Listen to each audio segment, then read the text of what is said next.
En más de una ocasión, los turistas escalan las rocas y accidentalmente terminan por caer al agua. Pero no es normal que desaparezcan sin más.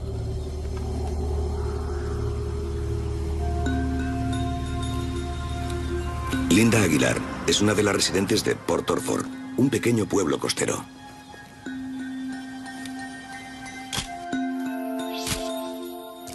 Linda Aguilar era una joven de 21 años. Sus amigas la describían como una chica cariñosa y simpática. Su novio trabajaba en los barcos pesqueros como pescador comercial. Estaba embarazada de 4 o 5 meses. Estoy convencido de que su vida habría girado en torno a su bebé después del embarazo. 7 de junio de 1980. Sin coche propio, Linda decide hacer autostop desde su pueblo, Port Orford, para llegar a la ciudad más grande del condado de Curry, Gold Beach. Tenía una cita médica ese día, así que tenía que ir al hospital de Gold Beach. Esa tarde, Linda no regresa a casa. Su novio supone que habrá ido a visitar a familiares o amigos cerca de casa, pero a medida que pasan las horas, su preocupación va en aumento. Linda no responde a ninguna de las llamadas de teléfono. Incapaz de ponerse en contacto con ella, su novio se presenta en comisaría. Fue declarada desaparecida y me asignaron el caso. Hablamos con muchas personas e intentamos averiguar si había vuelto a Port Orford, si alguien sabía algo de ella o si tenía problemas sentimentales con su novio que la hubieran instado a coger sus cosas y marcharse. Era un caso desconcertante. No logramos averiguar qué le había pasado. Tras publicar el informe de su desaparición, la policía pide la colaboración ciudadana. Mediante artículos en los periódicos y en las noticias de la emisora local, pedimos a todos quienes la hubieran visto que se pusieran en contacto con la oficina del sheriff. Un vecino se presenta en comisaría. La tarde de los hechos, afirma que iba en coche por la carretera principal cerca de Gold Beach, cuando vio a una chica que coincide con la descripción de Linda. Mientras pasaba a su lado, una furgoneta se detuvo para llevarla. Afirma que la furgoneta era de color dorado. La descripción era tan imprecisa que no estábamos seguros ni de si la había visto realmente. Apenas vio la escena por el rabillo del ojo mientras conducía. Pese a que el testimonio se considera válido, la policía no puede hacer nada sin el número de matrícula o el modelo específico de la furgoneta. El caso es cada vez más críptico. Personalmente, pensaba que la habían recogido y secuestrado. No teníamos ninguna otra pista. La otra explicación posible era que hubiese discutido con su novio y que hubiese pasado algo en algún momento que lo hubiese obligado a deshacerse de ella.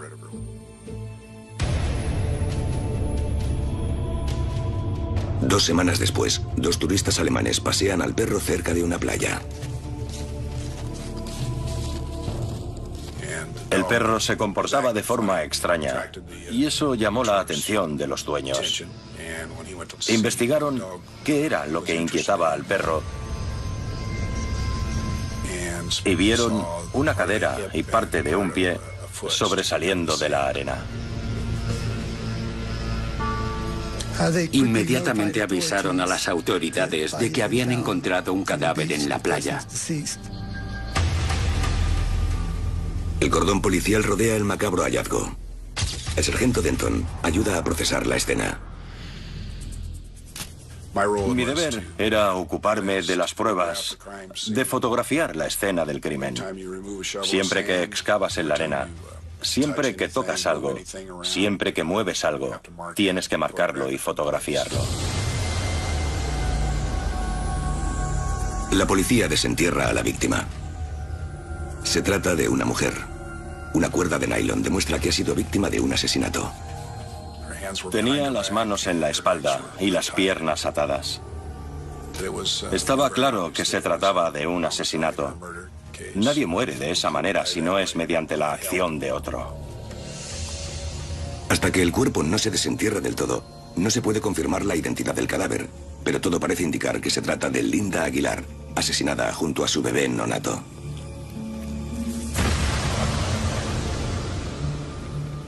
La autopsia revela la brutalidad del crimen. Además de golpes en la cabeza, el patólogo encuentra arena en los pulmones de Linda.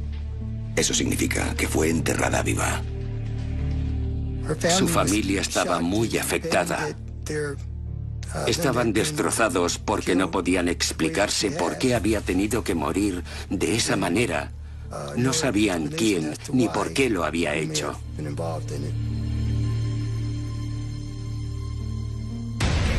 La policía sospecha que la cuerda de nylon es una pista clave para averiguar la identidad del asesino.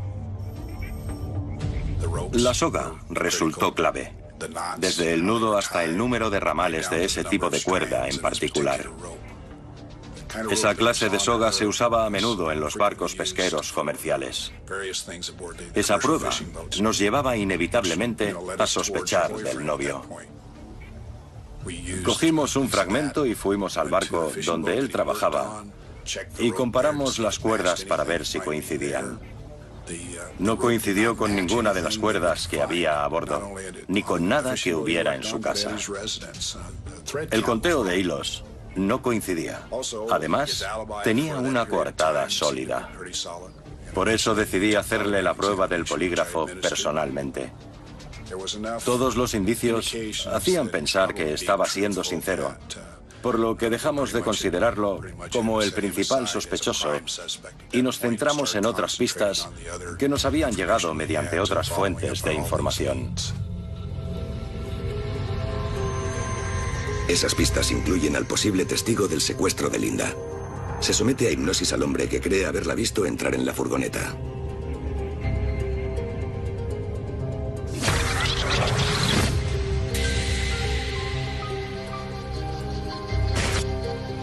El testigo afirma que el conductor era de piel morena. Recuerda a una segunda figura más pequeña sentada en el asiento del copiloto. Sin embargo, no recuerda detalles de la matrícula. Todo apuntaba a que quien la había recogido era un transeúnte, un desconocido, y por supuesto ya había desaparecido. Tras seguir todas esas pistas, llegamos a un callejón sin salida. Semanas después, el caso del condado de Curry se queda estancado. Pero en el sur de California, la furgoneta misteriosa sigue en marcha. Quien quiera que sea su conductor, tiene intención de volver a atacar. Julio de 1980. En el condado de Curry, Oregón, la investigación por el secuestro y asesinato de Linda Aguilar y su bebé nonato se encuentra en un punto muerto. La única pista de la que dispone la policía es una descripción vaga de la furgoneta que al parecer la recogió el día que desapareció. Pese a la importancia que los medios de comunicación de la zona le han dado al caso, a 720 kilómetros al sur de Sacramento, California, pocos están al corriente. Aunque más pequeña que muchas otras ciudades de California, Sacramento también cuenta con un número elevado de desapariciones.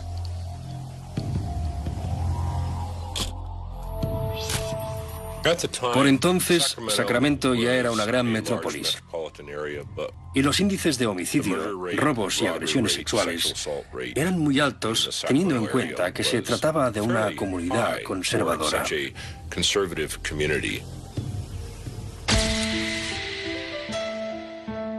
Pese a que vive en una zona tranquila al oeste de Sacramento, Virginia Mockel, de 34 años, es consciente de los peligros de las zonas urbanas.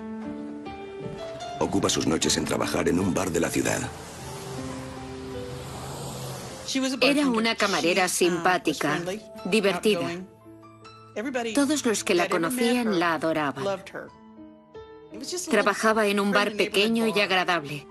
Todos los clientes eran habituales y la vigilaban y cuidaban de ella. Cuando no trabaja, Virginia ocupa su tiempo libre cuidando de sus hijos. Su mayor pasatiempo eran sus hijos. Ellos eran su prioridad, sin excepciones. Para ella no había nada más importante que sus hijos. Supongo que trabajaba para poder mantenernos a mi hermana y a mí. Me quería muchísimo. Yo era un niño consentido y ella una madre estupenda. 16 de julio de 1980. Virginia se despide de sus hijos y va a trabajar. La noche comienza como una jornada cualquiera. Los clientes son habituales, pero hay caras nuevas entre la clientela.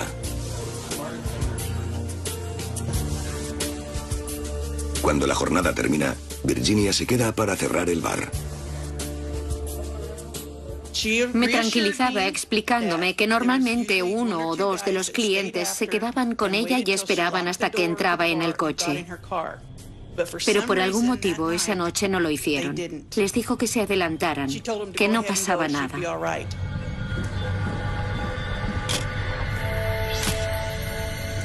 Fue al aparcamiento y entró en el coche. Estaba a punto de irse a casa cuando alguien llamó a la ventanilla.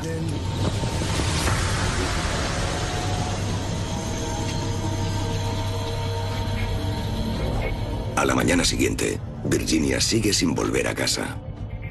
Amigos y familiares pasan el día buscándola. No lo entendía. No era normal que simplemente no volviera a casa. Por supuesto, estaba muy preocupada. Hay algo extraño, y es que el coche de Virginia sigue en el aparcamiento del bar. El coche no estaba cerrado con llave. Parecía como si hubiera estado a punto de entrar en él. Esperaba que estuviera bien, pero siempre tuve la sensación de que algo malo le había pasado. La familia acude a la policía. Después de comprobar en hospitales y en la morgue, abren un archivo de desaparición. La investigación comienza en el bar donde trabaja. Intentaron identificar a todos los que estaban en el bar la noche de su desaparición. La policía se centra en los clientes no habituales. Entre ellos, hay un grupo de hombres que ese día había ido a un río cercano. Un hombre de negocios que estaba de viaje y parecía sospechoso. Y una pareja escandalosa de Sacramento. La policía habla con todos los sospechosos por teléfono. Todos parecen tener coartadas sólidas. Y nadie puede ofrecer información acerca del paradero de Virginia Mockel. A medida que pasan los días, Virginia parece haberse esfumado de la faz de la tierra.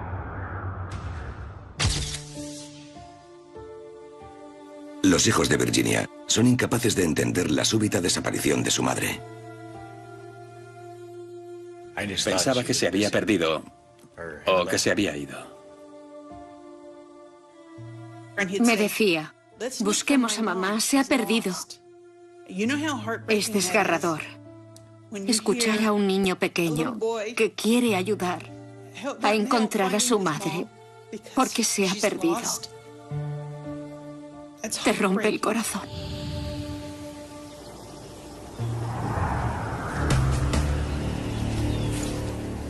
...2 de octubre de 1980. A lo largo del río Sacramento, a kilómetros de donde Virginia trabajaba, los pescadores encuentran algo en la orilla.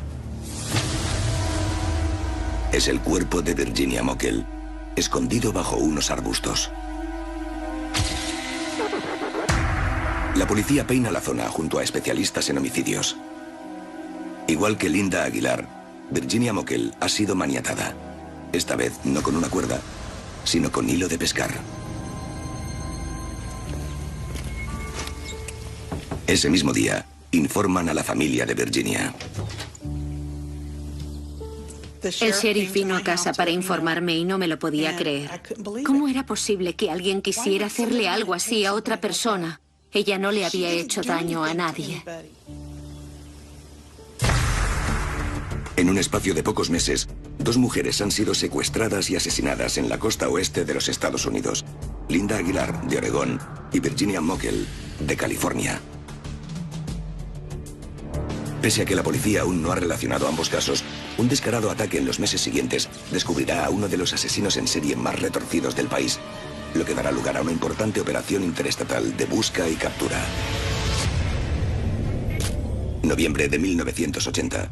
Tanto la policía del condado de Curry, Oregón, como la de West Sacramento, California, tienen casos de asesinatos sin resolver. Han asesinado a Linda Aguilar y a Virginia Mockel, ambas encontradas maniatadas cerca del agua.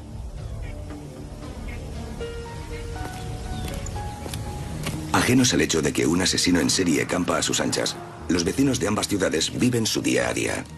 Entre ellos están Mary Beth Sowers y Craig Miller, dos universitarios que viven en Sacramento, a pocos kilómetros del lugar donde desapareció Virginia Mockel.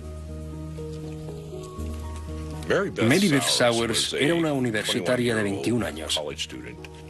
Estaba prometida y se iba a casar con Craig Miller.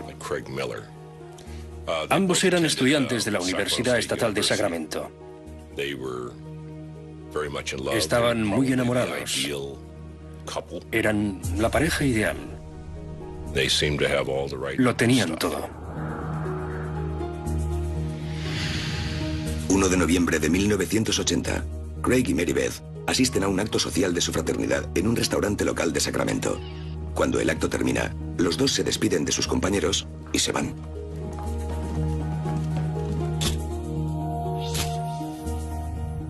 Se marcharon del restaurante hacia la 1 de la madrugada y estaban en el aparcamiento cuando se les acercó alguien con una pistola y los obligó a entrar en un coche. Por pura casualidad, uno de los compañeros de Craig Miller estaba ahí y los vio entrar en el vehículo a punta de pistola. Intentó detenerlos, ya que intuyó que algo no iba bien. Pero cuando se acercó al coche, la conductora les dijo que se alejara y lo hizo. El coche se aleja a toda velocidad, con Craig y Mary Beth dentro. A la mañana siguiente, el testigo habla con la policía. Se puso en contacto con las autoridades para informarles de que sus amigos habían sido secuestrados. El compañero pudo ver claramente a los ocupantes del coche. Pudo decirles lo que vio y describió a las dos personas que estaban dentro del coche con sus amigos. Afortunadamente, es capaz de recordar el número de matrícula del coche misterioso. La policía comprueba con los familiares de Mary Beth y Craig que están en paradero desconocido y abren una investigación. La alarmante pista es que el coche de Mary Beth está en el aparcamiento del restaurante, igual que en el caso de Virginia Mockel. Las llaves están en el suelo, cerca del vehículo. Ambas familias estaban muy preocupadas. Sabían por el testimonio del compañero de Craig que ambos fueron obligados a entrar en el coche y eran plenamente conscientes de la gravedad de la situación. La policía sigue el rastro del número de la matrícula que les ha dado el testigo. De acuerdo con sus archivos, el coche con esa matrícula pertenece a una vecina de 24 años llamada Charlene Williams. Charlene provenía de un entorno privilegiado. Su padre era ejecutivo de una cadena de supermercados. Siempre había tenido lo mejor. La policía busca a Charlene en casa de sus padres. Niega haber estado cerca del restaurante al que fueron Craig y Mary Beth. Pero la policía se da cuenta de que el coche aparcado fuera coincide con la descripción del testigo hasta en la tapicería de los asientos. Cuando insisten, Charlene explica que la noche anterior salió con su novio en el coche de este, que también está aparcado fuera. La policía también toma nota de esa matrícula. Charlene pudo convencerles de que estaba en otro sitio cuando se produjo el secuestro y le otorgaron el beneficio de la duda. Los policías llegaron a la conclusión de que no estaba involucrada en el caso y se fueron. Esa tarde, al noreste de Sacramento, un hombre y un niño caminan por un área rural cuando ven algo extraño más adelante. Cuando se acercan, retroceden horrorizados. En el suelo se halla el cadáver de un joven adulto. Le dispararon a quemarropa y lo mataron. La policía llega e identifica a la víctima como Craig Miller, de 22 años, que todavía lleva puesta la ropa de la noche anterior. Una vez identificado y tras informar a los familiares, la policía siguió buscando con ahínco a su novia Mary y rezando por su vida. Mientras algunos agentes peinan la zona, otros buscan posibles pruebas. Bastante cerca del lugar, encuentran 3 cartuchos de bala del calibre 25, que coincide con las balas con las que dispararon a Craig. Pese a la búsqueda intensiva en la zona, no encuentran a la prometida de Craig, Mary Beth. Ahora que todo apunta a un caso de homicidio, la policía decide volver a visitar a Charlene Williams, la dueña del coche que vieron durante el secuestro de Craig y Mary Beth. Sin embargo, nadie sabe dónde está. Es entonces cuando la policía halla una nueva pista. Tras analizar el número de la matrícula del coche del novio de Charlene, la policía descubre que el vehículo está a nombre de Stephen Fail, un nombre relacionado con la investigación de Virginia Mockel. Todo apunta a que Stephen y Charlene eran la pareja ruidosa que estaba en el bar de West Sacramento la noche de la desaparición de Virginia. Ese mismo día, los padres de Charlene ofrecen a la policía una información alarmante. Explican que Stephen Fail es un seudónimo que usa el novio de su hija. Su nombre real es Gerald Gallego. Gerald Gallego era un hombre blanco de unos 30 años. Se crió en Sacramento y se convirtió en un delincuente. Lo enviaron a varios centros reformatorios. La brutalidad de sus crímenes no hizo más que aumentar. Su historial incluye varios robos, además de graves acusaciones de violación, abusos sexuales y pederastia. Según los padres de Charlene, ella ha estado conviviendo con Gallego durante los últimos 3 años de forma intermitente, pese a su carácter violento. Tenía un largo historial de seducir a mujeres y usó esa misma técnica para engatusar a Charlene. La policía sospecha que Gallego, de 36 años, con la ayuda de Charlene, puede ser el responsable de 2 o incluso 3 asesinatos. Pese a que la policía aún no lo sabe, la pareja recientemente ha vendido la furgoneta con la que secuestraron a Linda Aguilar hace 6 meses en Oregón.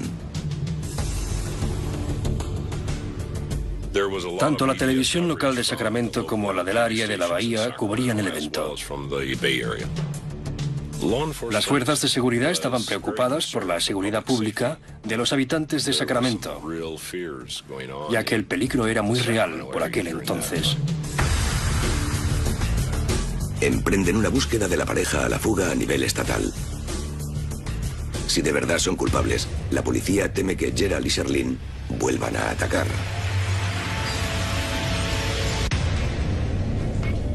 ...3 de noviembre de 1980.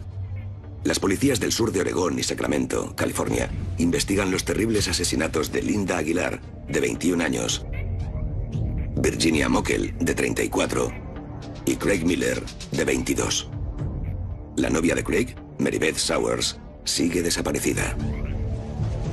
Los principales sospechosos son Gerald Gallego y su novia, Charlene Williams, ambos en paradero desconocido. Si la policía está en lo cierto, están ante una clase de criminal tan peligrosa como poco habitual. Lo normal es que los asesinos en serie actúen solos. Suelen tener un pasado de personas solitarias, de sociópatas. En la actualidad es muy poco común ver a una pareja trabajar junta en un crimen. La policía considera que el único enlace que tienen con la pareja son los padres de Charlene. Creo que los padres se sorprendieron cuando supieron que su hija podía estar involucrada en el crimen. Seguramente pensaban que su participación se debía a que la habían obligado. Esperaban usar a la madre de Charlene como cebo para ayudarles a localizarla, ya que al parecer no tenían mucho dinero y lo más probable era que ella fuese la única persona que podía ayudarlos en ese sentido. En efecto, Charlene se pone en contacto con su madre. Pese a que no le dice su paradero exacto, le explica que se han ido de California y que están en Nevada. Esta información convierte la búsqueda estatal en federal. El FBI se involucró en el caso cuando los sospechosos cruzaron las fronteras interestatales. Estaban claramente a la fuga. Al día siguiente, la policía encuentra el coche abandonado de Charlene en un aparcamiento de Reno.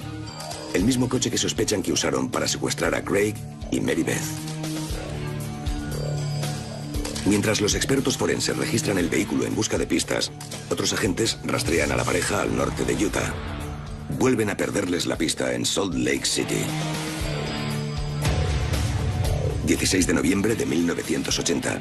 La policía al fin consigue la información que busca. Tras varios días a la fuga, Gerald y Charlene están cada vez más desesperados. Estaban en un motel intentando decidir qué hacer a continuación. A dónde ir, en quién confiar y si podían confiar el uno en el otro. Y como tenían muy poco dinero, tenían la esperanza de que la madre de Charlene les enviara más para poder superar el bache. Charlene vuelve a ponerse en contacto con su madre. Al parecer han cruzado Utah hasta llegar al estado de Nebraska. Su madre le suplica que se entregue, pero también accede a enviarle dinero a un sitio concreto de la ciudad de Omaha. Como teme por la seguridad de su hija, Charlene informa del plan a la policía. 17 de noviembre de 1980, 11 de la mañana. En Omaha, Nebraska, agentes del FBI vestidos de paisano se posicionan dentro y fuera del establecimiento de transferencias bancarias. 20 minutos más tarde aparecen los sospechosos. Gerald mantiene la distancia calle abajo, mientras que Charlene entra sola y se dirige al mostrador. Cuando se acerca, la interrumpen y la detienen. En ese mismo momento, los agentes se dirigen a Gerald y lo detienen también. Los agentes lo habían rodeado, así que se entregó sin oponer resistencia. Tras incontables horas de investigación, la policía está convencida de que ha detenido a dos de los criminales más peligrosos del país. Cuando detuvieron a Gerald Gallego y a Charlene y se los acusó de varios crímenes de homicidio en el área de Sacramento, la población se sintió aliviada. Por fin sentían que se podía respirar con tranquilidad en Sacramento. Pero este arresto llega tarde para una víctima desaparecida. Al noreste de Sacramento, unos cazadores encuentran el cadáver de una joven tirado en una cuneta. La policía confirma que la víctima es Mary Beth Sowers, de 21 años. Y como a su prometido, Craig Miller, le han disparado 3 veces en la cabeza. La policía encuentra cartuchos de 3 balas del calibre 25 cerca del cadáver. El ambiente era fúnebre, muy serio. Cuando te encuentras con un caso de homicidio como este, nunca te deja indiferente. Mientras que la familia de Mary Beth aún trata de asumir la noticia, la policía sigue intentando construir un caso sólido contra los Gallego. Aparte de testigos que los vinculan con 2 casos independientes de secuestro, disponen de pocas pruebas que los relacionen con los homicidios. En el laboratorio del Departamento de Justicia Criminal, el forense Torrey Johnson busca la clave del caso. Con la ayuda de un microscopio compuesto, examina las carcasas y las balas del calibre 25 encontradas. Cada proyectil tiene una marca única del arma de fuego que lo dispara. Se trata de una huella dactilar balística. Cuando un fabricante hace una serie de armas, cada modelo tiene sus características propias, pero dentro de estas hay marcas microscópicas, y ahí es donde vemos las pequeñas variaciones de un arma a otra, que a la vista parecen idénticas. En este caso en particular, el primer paso era ver si los cartuchos o las balas del caso Miller estaban relacionados con los cartuchos y las balas del caso Sowers, y el resultado fue positivo, lo que nos llevó a la conclusión de que el arma de fuego utilizada en las dos ocasiones había sido la misma. Pero el arma en sí ha desaparecido. Gracias a un registro en casa de Gallego, se encuentra una caja de munición sin estrenar del calibre 25, pero ningún arma que lo relacione directamente con los crímenes. Una intrigante pista lleva a la investigación a un nuevo descubrimiento. Una mujer que trabajaba con Gallego y que conocía el caso gracias a los medios de comunicación llama a la policía. Lo recuerda un día en el trabajo con una pistola del calibre 25 entre las manos. Al parecer explicó que Gerald Gallego trabajaba como camarero y un día un cliente se había quedado dormido en la barra. Gerald pretendía asustarlo y de paso fanfarronear un poco. Dijo a todos que lo miraran y disparó el arma al aire para asustar al cliente, y eso dejó una bala en el techo. La mujer señala a los detectives el lugar exacto del incidente. Incrustadas en el techo, encuentran varias balas de calibre 25. De vuelta al laboratorio, utilizan el microscopio compuesto para estudiar y comparar las balas obtenidas con las utilizadas para matar a Craig y Mary Beth. Como cabía esperar, el resultado es positivo. Ya podía decir con toda certeza que la pistola que habían usado para disparar al techo del bar era la misma que habían utilizado para matar a Craig Miller y Mary Beth Sowers. Relacionamos las balas de los asesinatos con las del techo que sabíamos que había disparado el sospechoso. Era una acusación indirecta. Además de las pruebas ya obtenidas, un examen minucioso de la munición sin estrenar de Gallego revela una pequeña imperfección en el sello de la empresa en la base de algunas balas. Una visita a la fábrica de proyectiles revela que solo unos cuantos miles se podrían haber vendido con tal imperfección tras pasar por un control de calidad. Así que eso demostraba que una relación entre esa caja de munición y las balas de los crímenes y los cartuchos era prácticamente infalible. Como las pruebas físicas comienzan a desbordarse, la pareja detenida comienza a confesar. Ambos admiten estar presentes cuando Craig y Mary Beth murieron, pero se acusan mutuamente de apretar el gatillo. Gerald enseguida dijo que Charlene era la autora de los disparos que acabaron con la vida de Craig. Sin embargo, Charlene decía todo lo contrario, que él mató a Craig y que abusó sexualmente de Mary y después la asesinó. Decía que ella solo era una víctima a quien había obligado a participar con amenazas de muerte. Como la pareja ya se ha dividido, Charlene revela algo verdaderamente impactante. La historia de la pareja, mancillada ya por secuestros, violaciones y asesinatos, es peor de lo que nadie imaginaba.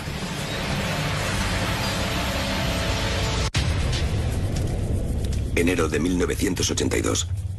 La policía de California mantiene en prisión preventiva a Gerald Gallego y su novia Charlene Williams por el asesinato de la pareja de universitarios Craig Miller y Mary Beth Sowers.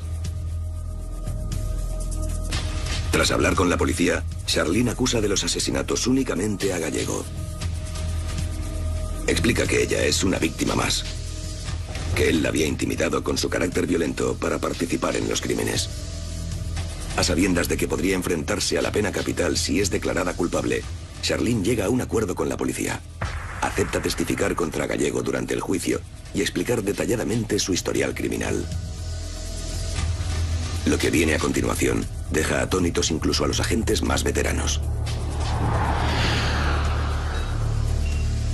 Charlene confiesa que poco después de conocerse, Gerald comenzó a contarle sus fantasías sexuales.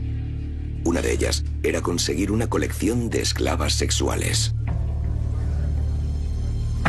Su fantasía se hizo realidad. Por insistencia de Gallego, compraron una furgoneta con una cama detrás en la que agredían sexualmente a chicas jóvenes. Fue esa furgoneta con la que recogieron a Linda Aguilar. Cometió el error de subirse al vehículo de un desconocido y terminó convirtiéndose en una víctima. La agredió sexualmente, la golpeó y la enterró viva. Pero Linda Aguilar no fue su primera víctima. Le pedía que saliera, que hablara y que se pusiera en contacto con chicas jóvenes de distintos lugares. 2 años atrás, en septiembre de 1978, Charlene se acerca a Kippy Byte, de 16 años, y a Rhonda Scheffler, de 17, en un centro comercial de Sacramento.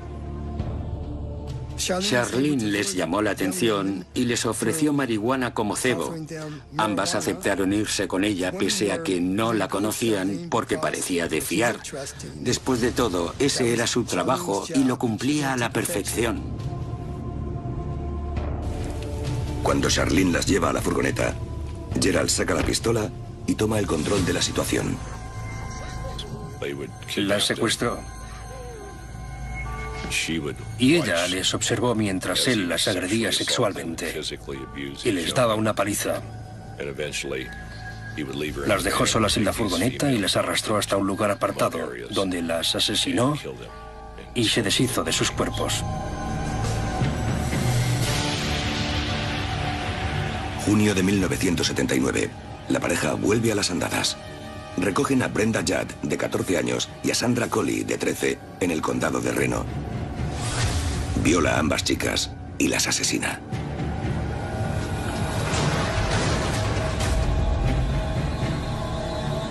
Al año siguiente secuestran a las adolescentes Stacy Ann Redican y Karen Twiggs en un centro comercial de Sacramento. Encuentran sus cuerpos en la orilla de un río, golpeadas hasta la muerte. En su última oleada de ataques, la pareja secuestra a Virginia Mockel en el aparcamiento del bar donde trabaja. Meses más tarde, Craig Miller y Mary Beth Sowers se convierten en sus últimas víctimas.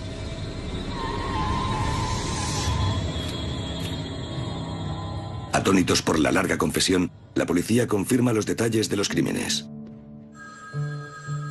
En el condado de Curry, Oregón, informan al hombre que estuvo investigando durante meses el asesinato de Linda Aguilar de los últimos acontecimientos. El agente de policía de allí me llamó y me dio los detalles del caso y luego del homicidio. Y entonces me comentó que la testigo decía que nuestra víctima estaba viva cuando la enterraron. Esa fue la clave del caso. Todas las piezas comenzaron a cuadrar. Con al menos 10 víctimas, la magnitud de los asesinatos de las esclavas sexuales deja atónita a la costa oeste de Estados Unidos. Cuando el público finalmente comprendió la magnitud de los distintos crímenes de Gerald Gallego, se dieron cuenta de la cantidad de atrocidades que cometió en poco tiempo. Creo que fue una sorpresa especialmente desagradable para la población local. Compadecía a las demás familias porque sabía por lo que estaban pasando. Es una lástima que tantas personas hayan tenido que sufrir.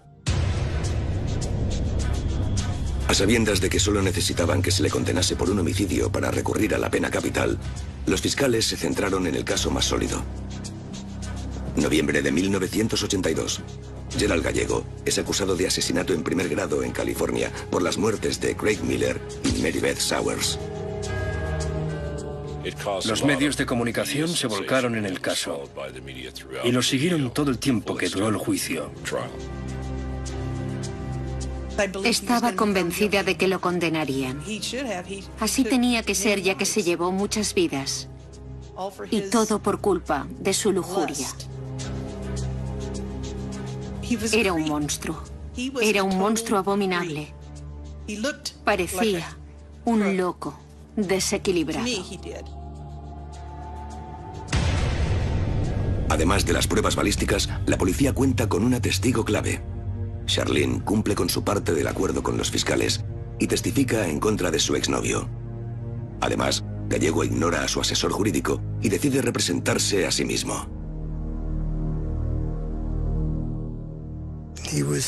Estaba convencido de que lograría engatusar al jurado. Describía constantemente a Charlene como una villana, más que como una víctima. Ella se mantuvo firme y el jurado no le creyó. Mayo de 1993. El jurado declara culpable a Gerald Gallego de asesinato en primer grado y secuestro. Lo condenan a morir en la cámara de gas de la prisión de San Quentin.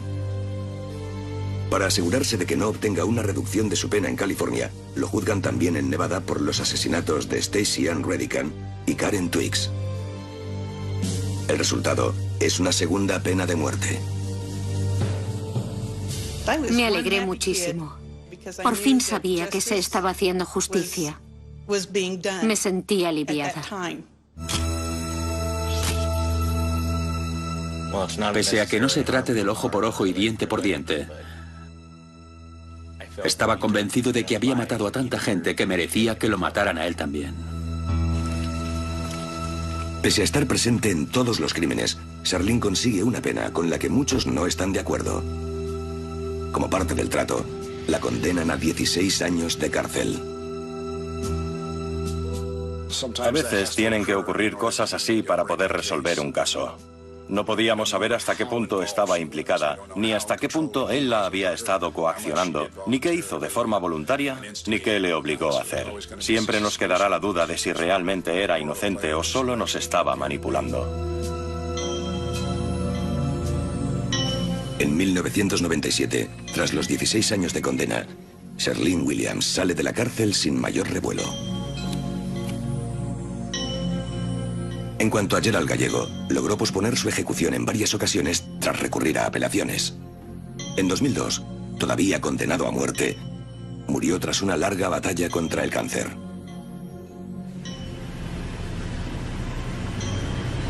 A día de hoy, el dolor causado por el asesino de las esclavas sexuales no ha desaparecido. El recuerdo de los Gallego, que cruzaron de un estado a otro en más de una ocasión, y posiblemente con las víctimas con ellos, aún aterra y atormenta a muchas personas.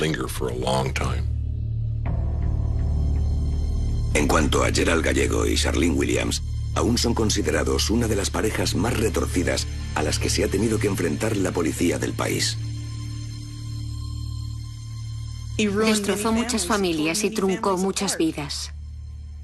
Me alegro de que Gerald Gallego ya no sea una amenaza para la sociedad. Creo que la pena de muerte era la pena que se merecía y lamento que no lo llegaran a ejecutar.